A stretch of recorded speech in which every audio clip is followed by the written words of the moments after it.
I was feeling maybe the appropriate place to start is just acknowledging being a human being.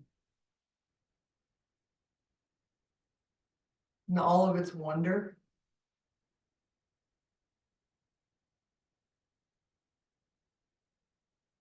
Be alive on this day, in this moment.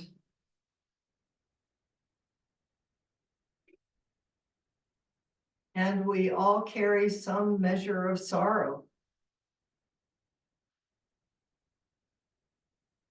And confusion and delusion and greed and hate.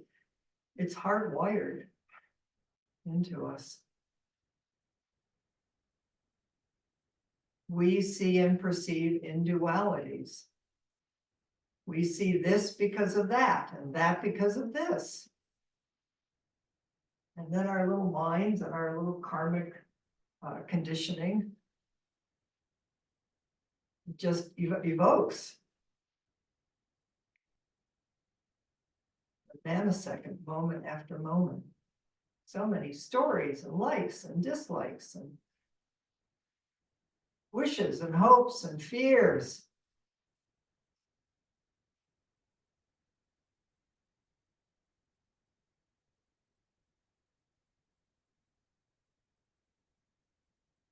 Dogen says very clearly, it's not that Buddhas aren't deluded, they just know they're deluded. That to me is so beautiful and so deeply reached. There's nothing fundamentally wrong here. Just we keep thinking, just get over yourself. No, just sit down in the middle of it.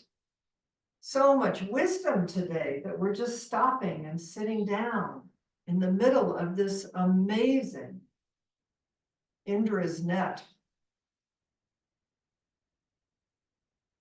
And that everything is here to help wake us up. And sometimes it's the hardest things, or the most glorious. We all know the moment. You may have some today where you just walk outside and suddenly it's like astonishment. Everything just stops with a bird song, or a ray of light, or a blade of grass coming up out of the ground.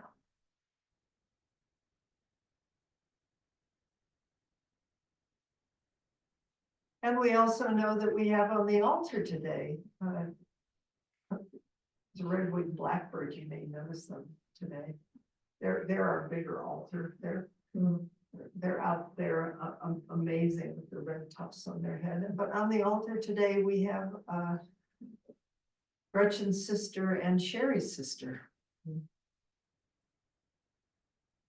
have recently died.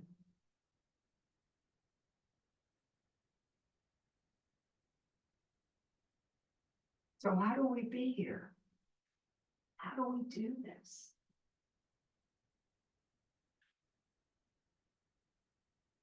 What's the meaning of it all?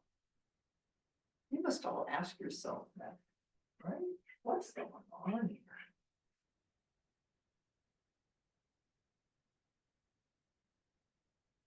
So the Vimilakirti Sutras, we have Vimilakirti, and we have the goddess, and we have Shariputra, and we have 32,000 bodhisattvas, and we have 8,000 or 9,000 disciples, and Prajika Buddhas, and Sravaka Buddhas, and they're all in this little room.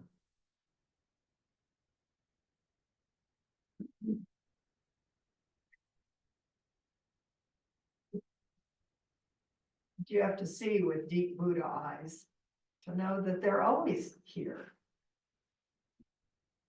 But it's interesting that well, I think it's interesting that one of the things is Vimalakirti's room, which is the room of awakening, that everybody fits into somehow in some mysterious way, is 10 by 10, and that traditionally the Dokusan room is 10 by 10. The Dokusan room being the place of Dokusan means meeting yourself, of sitting down on a cushion with another human being, face to face, heart to heart, And I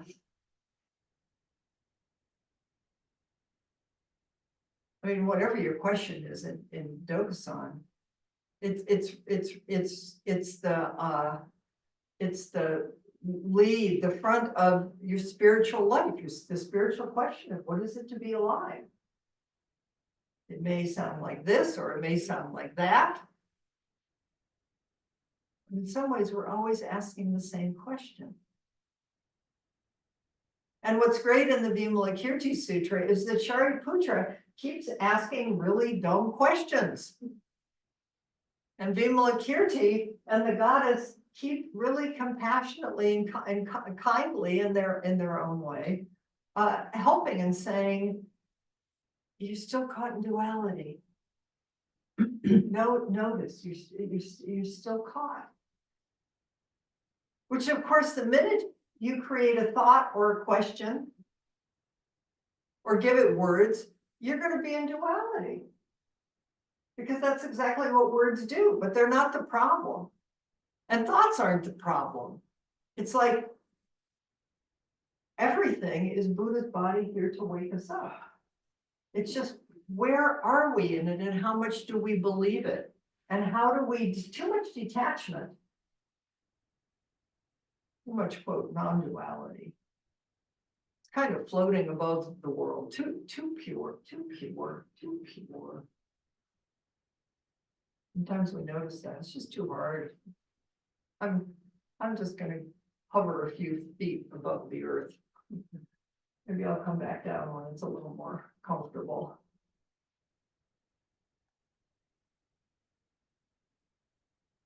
And sometimes we're just in the mud. And it just feels like mud. You know, that place where when you're in the mud and your foot goes, then you put it in and it sinks again. And that's just the only place you can be right now. But to know you're in the mud. But often when we're in the mud, we're just caught in the mud. And it's never going to change. And it becomes very, very personal and very, very self-centered. Because we're hurting and we're in pain. But to sit in non-duality, you can't cognize it. Zazen is non-duality, just taking this posture, sitting on the earth, endarkenment, matter, body, feelings, here, and enlightenment. It's like this beautiful string in the heavens, connected to space and light and the blue sky, the turnings of heaven and earth. Breathing and being breathed and the wonder of it all.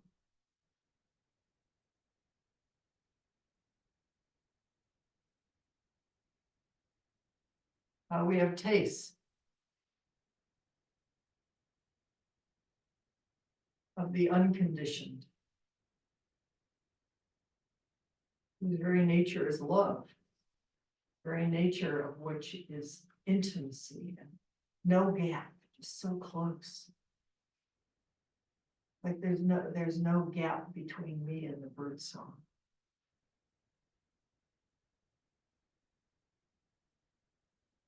And then we more and more establish and know that ground, so that when life, moment after moment, brings us life, which includes birth and death. Just got an email, came in from, we were going to do a ceremony for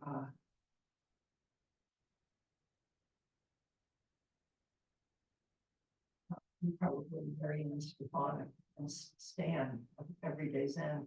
Stan is dying. We thought we would have a week. I would go in a week and we would do a ritual and ceremony. And she just said, no, happening too fast.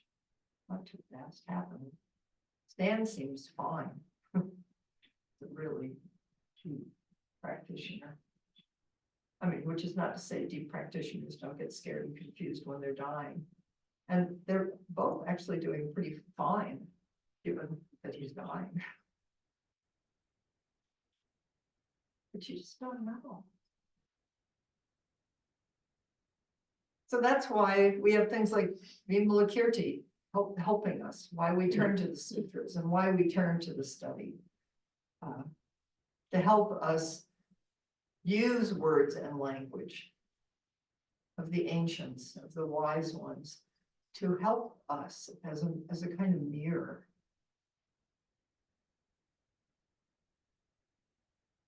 Because to be alive means to be entangled, and how do we untangle the tangles?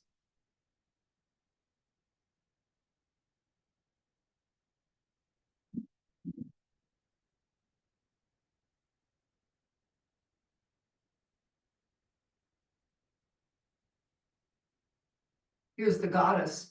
Goddess today in the Vimilakirti Sutra.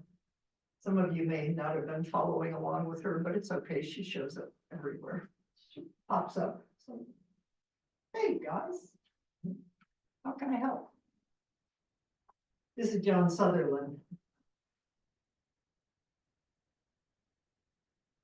Helping us understand the goddess's presence and teachings. Everything comes from the same dark. Everything is filled with the same light. Which isn't to say that everything is completed just yet. There is still more horror and viciousness than it's possible almost to bear. But aren't those the very things most in need of inclusion in this agonizingly slow, grievously uneven awakening? The move from private Buddhahood to bodhisattva, the move from I am an individual practicing and living my life just for me, to a bodhisattva who says, I'm here to help. I know I'm interconnected with everything. My life is your life. To move from private Buddha to bodhisattva means that we vow to wake up in the world, for the world, and with the world. Everything partakes in our dream of awakening. This is the community ferry boat, and we're all on it together, crossing to the other shore. Sometimes you really know you're on the boat, and sometimes you can feel that you're not. But there's no such thing as being off the boat. Everything you encounter and every state you're in, whether it's good or bad or indifferent, is on the boat. I'm going to say that again, because we are so tenacious. So let's bring loving kindness and compassion to our tenaciousness. So no, this is my problem, and probably nobody else has ever had it before. And I am suffering, and there's something wrong with me. There's something wrong with the situation. Of course, there's something wrong. You wouldn't be suffering if there wasn't something wrong. But how you be in relation with it. Everything you encounter in every state you're in, whether it's good or bad or indifferent, is on the boat. For each of us, as well as for the world, everything is part of the dream of awakening. Once again, what changes is our perception, our ability to know and experience that. Instead of asking about how to get back on the boat when we feel as though we're off, we're asking why we're not feeling the planks under our feet. How can you return to intimacy with what's already true? Stop thinking you're going to find the planks out there someplace. They're right here under your feet. Just this. That's what we're doing today. That's what we're practicing over and over and over again.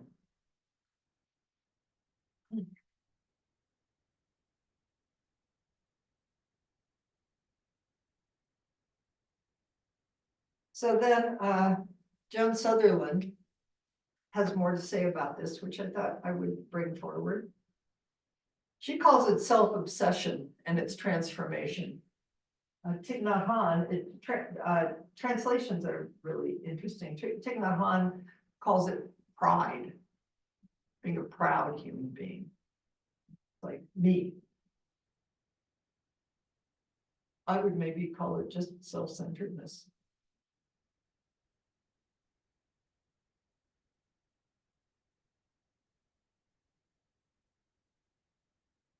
How do you discern if you're self-obsessed?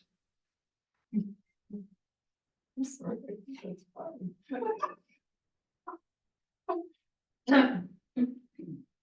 You can raise your hand, I'll raise my hand on all of them. If you think you don't spend large periods of your life being self-obsessed, I would suggest either you're a Buddha that's enlightened, and maybe you are, and then I'm so happy for you, but mostly you're probably not paying attention. And I think one of the marks of knowing it is that you can laugh some, and that you can also cry, and you can feel tender, and you can feel compassion, and it brings forward loving kindness for, oh my goodness. What an amazing thing to get born into a human body and a human life.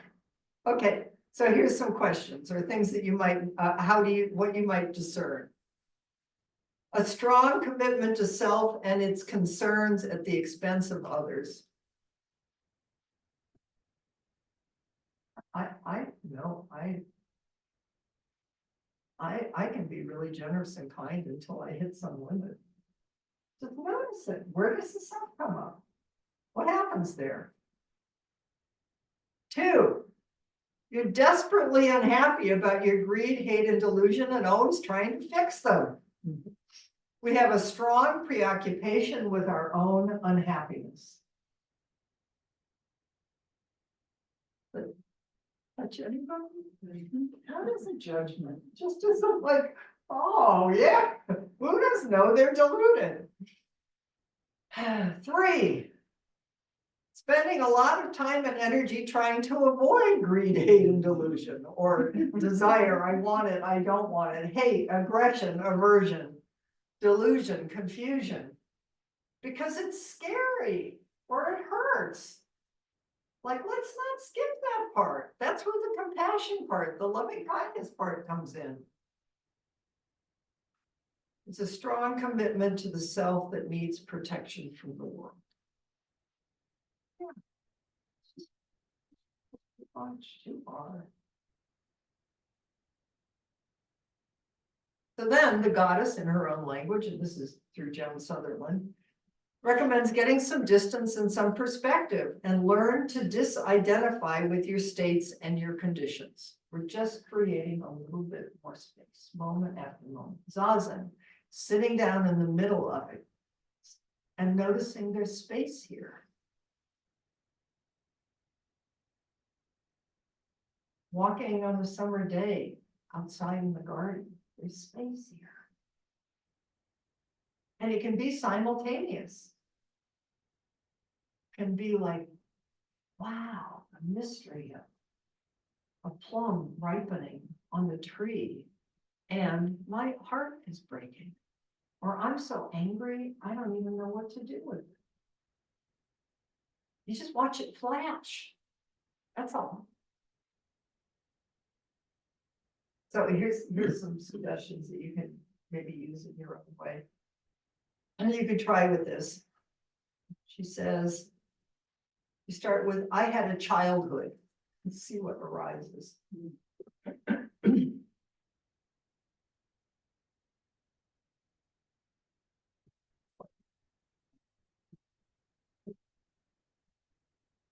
And then you pull back and you say, there was a childhood. You take the backward step and turn the light within. Same childhood, but different. Can you feel any kind of turning in that? More space, more room. We don't eradicate or indulge in the guilt or indulge in the story. We just let it pass, so that we can both simultaneously experience the story and whatever else is going on. Practice. It opens us to the world and the world to us. And then, when we have more spaciousness, in whatever story, then actually we can go back to the struggle. But we can step into it in a completely different way. Joan Sutherland says, our afflictive emotions are the essence of liberation. It's the problem and it's the gateway. That's all. This is it. Buddha nature pervades the universe. Everything is Buddha nature. Everything. And you will know it at least once in a moment today. You'll have some taste of it. And you've had it before. And you'll also have problems. And you'll get to watch yourself begin to get lost. And then you'll just say, really, come back. Come back. Because if we want to be of help in any way, to ourselves, the world, the person we're worrying about, whatever the situation is, the only place to truly be of help is right here. That's what we're practicing in Zazen. This is Buddha nature. This is Buddha body. This is waking up. Whatever comes, be intimate with it.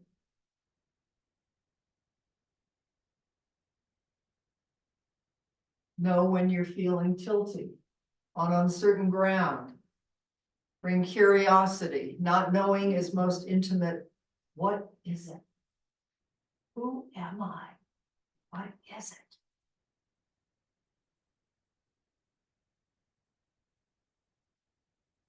More here.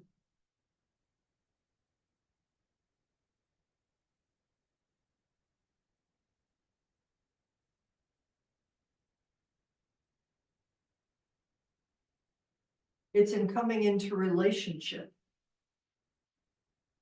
with our suffering and feeling the sorrow and disappointment that our hearts get cracked open, and there is no awakening without the heart getting cracked open. There is no awakening without the heart getting cracked open. We are feeling beings. Awakening is an activity of the heart-mind rather than the mind alone. And if you leave the heart out, if you've got the private Buddha trying to keep herself safe from difficulty or defilement, you're succeeding in keeping yourself safe from awakening.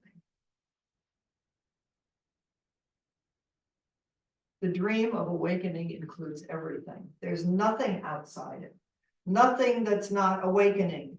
Everything is waking up together, not uniformly or all at once, but together.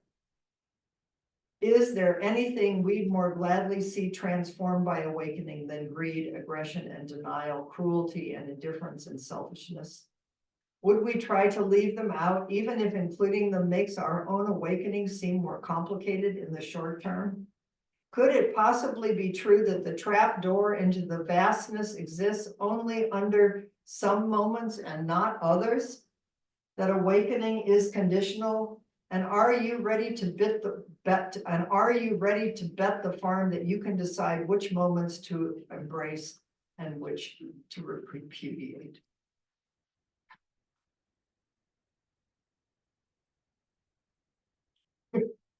When we're wise, we just smile. We just watch ourselves do this, because you're going to do it. You're going to keep doing it, and so am I. But we're also going to know more and more. That's suffering. First noble truth there is suffering. 2 is alleviation of suffering. 3, wake up and pay attention. Practice moment after moment. This is it. And know that you're not just doing it for yourself, that as you live this life of vow, or vowing, or voting, same root word, how are you voting with your life? That each choice you make affects the entire world. This is our job.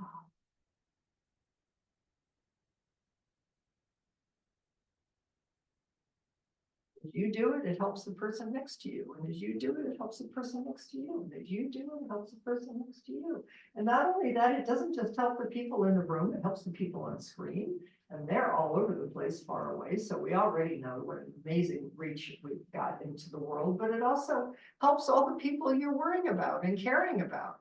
Those that we love. Those in war zones. Do not think you can't make this. Ultimately, if you look really deeply, you can't make this just about yourself because that's impossible. Each moment that we choose affects the entire world. Wow. That's a big responsibility. And it's joyful. All it is just keep coming back. Over and over and over.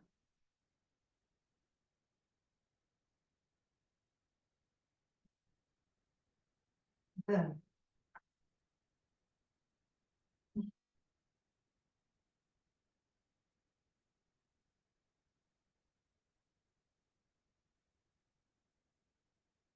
just in case we didn't get the point. Because that's all the sutra does, is it just gives 100 million different ways. It's like, oh, we'll go in this door. Did you get it? Oh, we'll go in this door. Did you get it? I decided I would read to you from The Hidden Lamp, because it includes the story of the goddess here. It's called The Goddess's Transformation, India, 2nd century. Here we are in the Vimilakirti Sutra. The goddess met Shariputra and they began to converse. We already know this, right? He was impressed with her great wisdom, but he wondered why she continued to be female, since surely being a male would be preferable. See, everybody's got their opinions about a million different things, and we don't even know half of them. He asked, why don't you transform yourself out of your female state? This is Buddhism, like everything, is full of misogyny and this kind of stuff. And it's why we're all practicing, so that we can transform that ancient, deluded, sticky view into, hey, come on. Anyway, the goddess is helping us. The goddess said, I have looked for the innate characteristics of the female form, but to no avail. How can I change them? If a magician created the illusion of a woman, would you ask her, why don't you transform yourself out of your female state? And Shariputra replied, no, such a woman would not really exist. So what would there be to transform? The goddess says, just so. All things do not really exist. So how can you ask something that doesn't exist to change its form? Of course you're in a woman's body or a man's body. But one of the great things about our time is my son has been wonderful since he was quite young, bringing all kinds of gendered people into the house. It's just like, try to lay something on somebody or on him, and they just aren't going to buy it. So whatever our tradition and whatever our traditional belief and cultural belief that's scaring a lot of people right now that want to go back to make it understandable, it's already been fluid and changing and never been able to nail it down. Who do you think you are? What are you? You just pick up anything and it will teach you everything. And then the goddess, by her supernatural powers, changed Sariputra into a likeness of herself. Suddenly this guy becomes a woman and she changes herself into the likeness of Shariputra. That'd be great. You're just at a party and all of a sudden everybody starts taking on everybody else's form, trying to figure out who they are and what their likes and dislikes are and their desires. And then she says, why don't you transform yourself out of your female state, Shariputra? Huh, since you're so smart. And Shariputra cried, I no longer appear in the form of a male. My body has changed into a woman's body. I don't know what to transform. I don't know who I am anymore. And she replied, just as you are not really a woman, but appear to be female in form, all women appear to be female in form, but are not really women. Therefore, Buddha said that all beings are not really men or women. And then she changed Shariputra back into his own form and asked, so where is your female form now?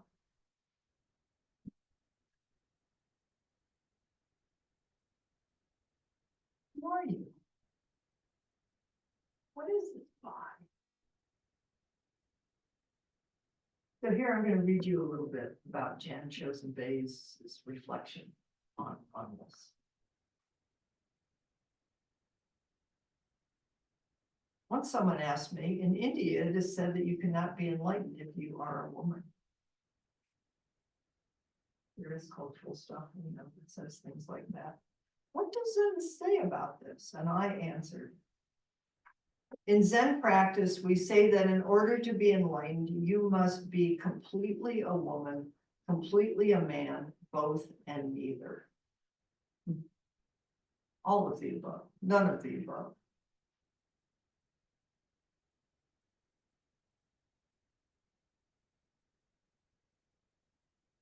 The Buddha stated clearly that men and women are equally capable of attaining enlightenment, and he had enlightened women disciples. However, prejudice crept back in after Buddha's time. An example of this is found in the Jizo statue in Japan. I put Jizo on the altar today, which had been commissioned by 3 nuns in 1228. You might notice while you're doing walking meditation, when you go by that Jizo actually has breasts. Because somebody remembers that Jizo is both man and a woman. In 1228, the statue was carved as a nude image with ambiguous genitalia, a concrete sign of a truth that nuns must have known well, that our essential nature is neither male nor female. And yet found within the statue was a prayer of one of the nuns wrote to Jizo, asking to be reborn as a man. So we know something and then we keep acting in a certain way.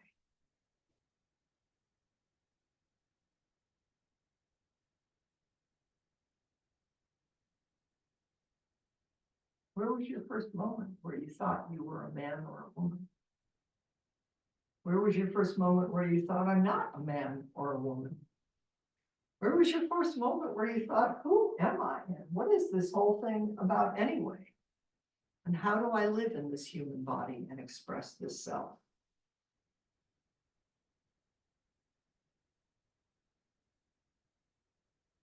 As an arhat, Shariputra is well practiced in seeing through mind-made creations.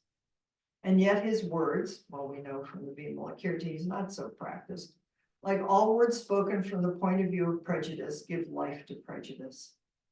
However, the goddess responds to him with an answer arising from the essential truth underlying all existence.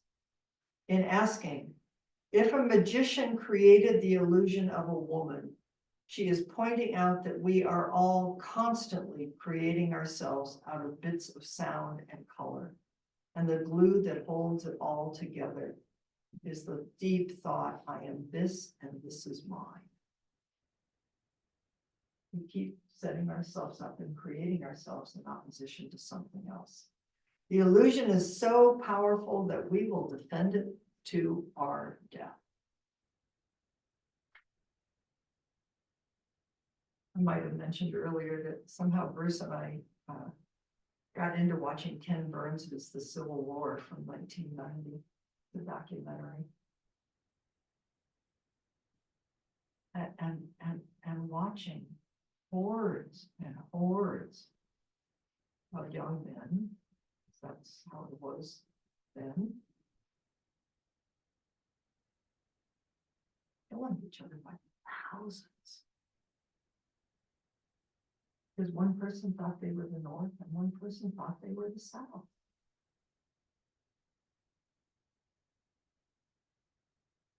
On. And then to me, one of the most amazing things was the very last part of the program. Kept thinking, I wonder how they would do that during this time, because it was done in 1990. It's reunions of people from the North and the South, the ones who lived through it, and they're all slapping each other on the back and laughing.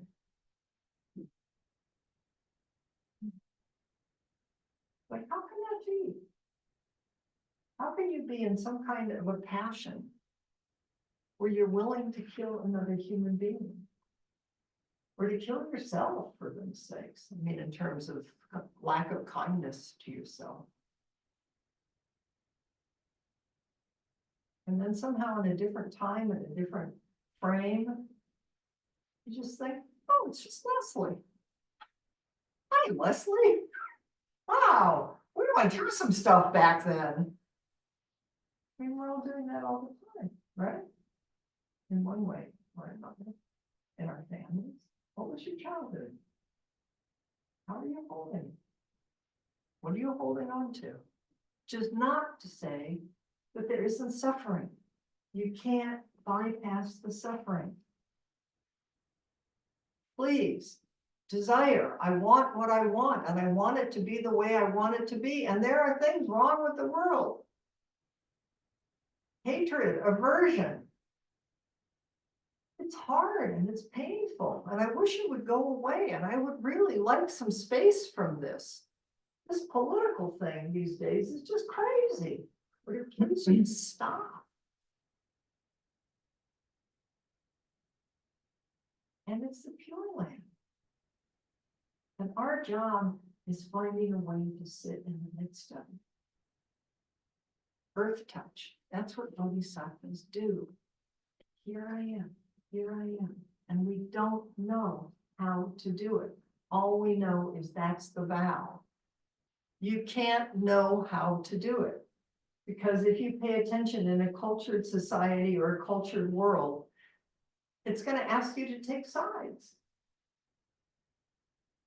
Against yourself, against somebody else. Not saying, don't do something.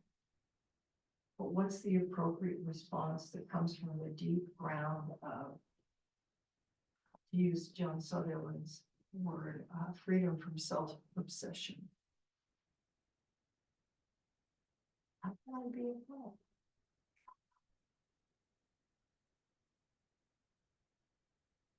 But I look up on the altar and I see the name of Cynthia Ann Raymond, Elizabeth Morse Bradley.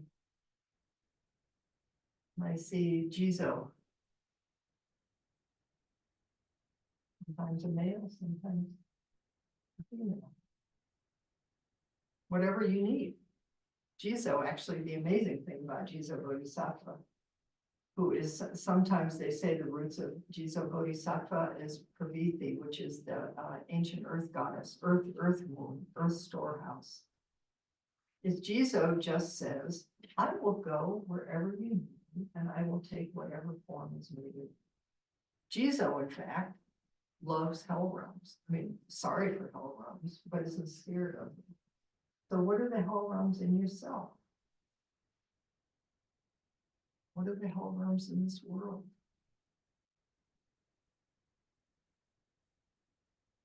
How do we sit in endarkenment? That is enlightenment that is embargement. Sometime today, go out and put your hand in the soil. Feel its dark beauty and crumble it in your hands. It's like it's alive. And then feel the spaciousness of the air, and the sky, and your skin as you walk. You feel it now. You feel it now. What is it? Who am I? Who are you? And how can I be here and be of help?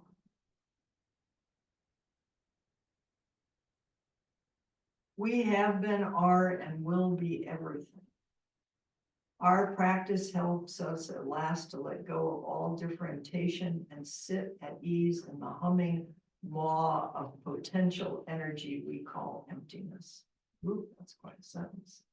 Our practice helps us at last to let go of all differentiation and sit at ease in the humming maw of potential energy we call emptiness. To let go and to smile, as out of that emptiness arise mischievous goddesses and serious arhats, Subhuti, others trying really hard to figure this out, and you and me.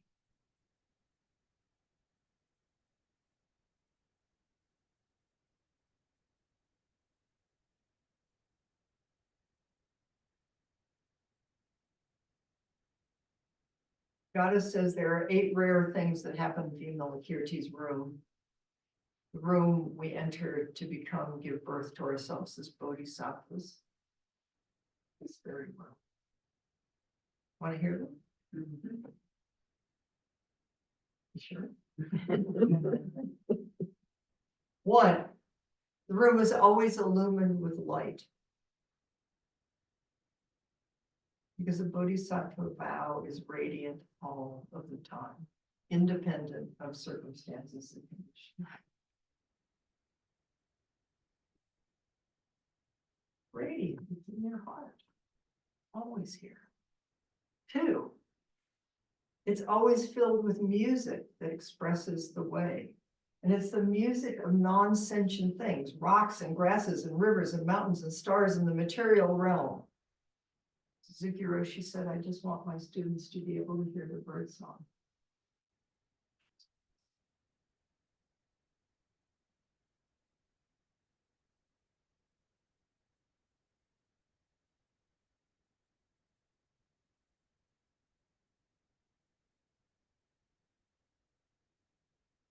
And so Lehrman points out that the first 2 have to do with the beauty of life. Alive, there's suffering, pain, unfairness, difficulty. And there's also great tenderness, courage, kindness, generosity. The whole world just wants to help us. 3, in Vimilakirti's room, in our deep bodhisattva heart, we are no longer troubled by the kinds of things that tend to trouble us. The workings of the heart and mind. They exist, but we have a different relationship with them. 4, all who come together in this room, in this sangha, in this big room vow, is a gathering that never ends. The way is always growing, opening, changing in relationship to circumstances.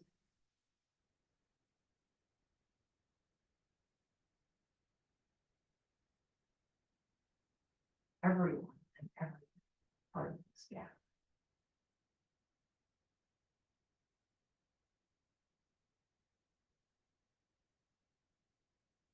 4, 5. This room has access to the Pure Land. We can always touch it inside ourselves. We can see the world through the eyes of the Pure Land, through the eyes of love, through the eyes of whole, perfect, and complete. Male, female, one, right, wrong,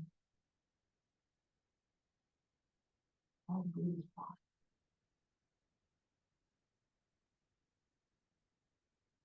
6.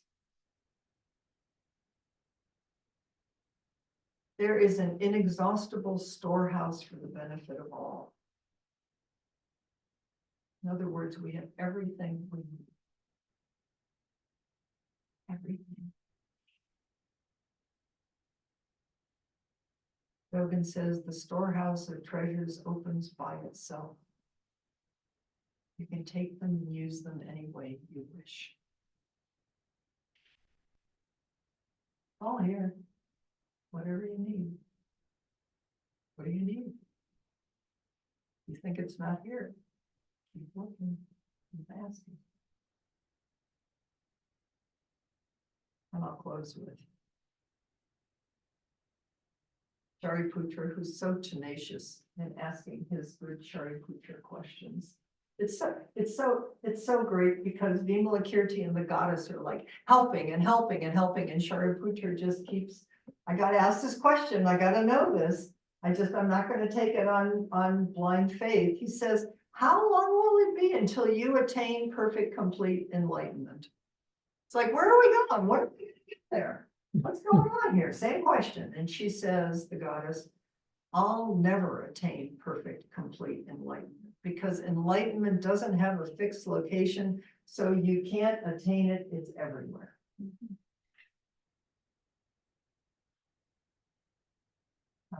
Even Shariputra is dumb, the goddess is wise, but I'll bet at least once during a period today, you're gonna think, are we there yet? When's the bell gonna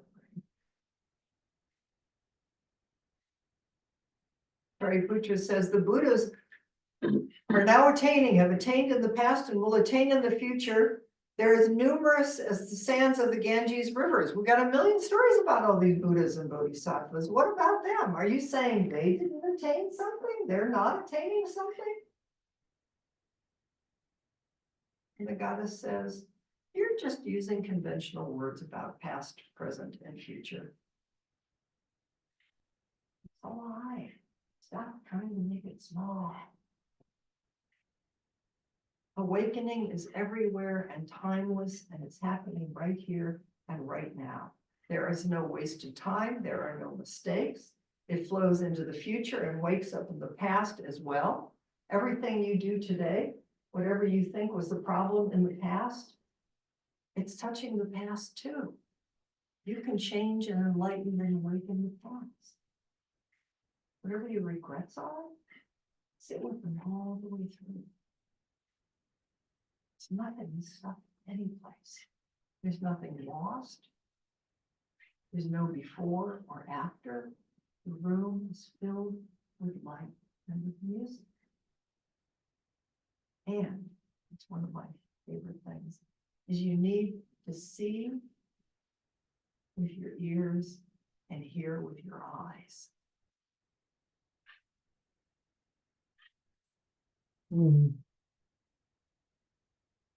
Means you have to go beyond what you think is going on. What is it to see with your ears and to hear with your eyes? Why?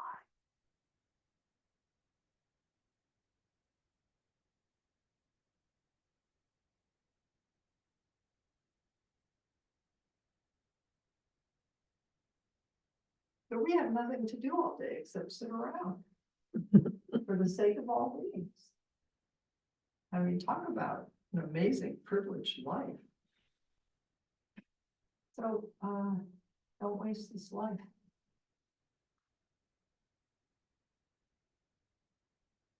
Coming back.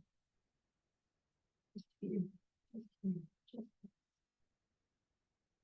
And when you feel yourself caught in thoughts of past, present, and future, bow. Just bow. It's just your little self trying to figure it out. Just kindness. And just come back. And see what happens next.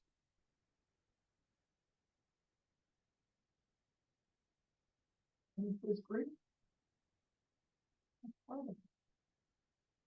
I think there's no way out of this without experiencing grief. And that is something fixed. That is something that tenderizes our hearts. And then life will surprise you, because just when you think there's nothing but grief and sadness and sorrow, a moment of joy. And wonder. Can you watch it shimmer?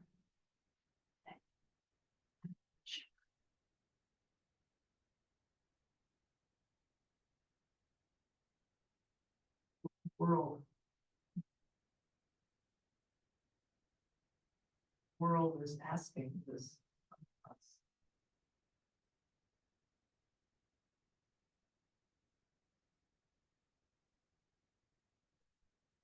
May our intention equally penetrate every being and place. with the true merit of Buddha's way. Beings are numberless, I vow to save them. Delusions are inexhaustible, I vow to end them. Dharma gates are boundless, I vow to end them. Buddha's way is unsurpassable, I vow to become it.